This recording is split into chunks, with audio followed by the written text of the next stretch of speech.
షాదీఖానాలు, మదర్సాలు, తర్వాత gravy yards ముస్లింలు ఉంటాయి కదా, వీటిని నిర్మించుకోవడానికి మాకు కొంత ముస్లింలకు సంబంధించిన ల్యాండ్ ఉంది కదా, ఆ ల్యాండ్ ఏదైతే ఉందో దాన్ని ఒక బోర్డుగా ఏర్పాటు చేయండి అని వాళ్ళను బ్రిటిష్ గవర్నమెంట్ని రిక్వెస్ట్ చేస్తే వాళ్ళు అప్రూవ్ చేశారు. అప్పటి నుంచి ఇది రికార్డెడ్గా భారతదేశంలో ఉంది. అయితే భారతదేశం 1947లో మతపరంగా విడిపోయింది.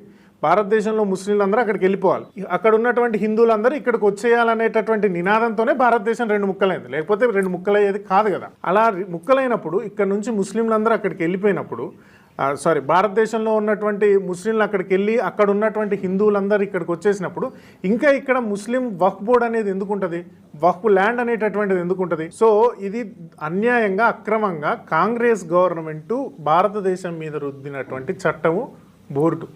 ఇది అసలు దీనికి నైతికత అనేది రాజ్యాంగపరమైనటువంటి నైతికత లేదు భారతదేశంలో వక్ఫ్ బోర్డు. కానీ రాజ్యాంగపరంగా గుర్తింపు ఉందా దీనికి?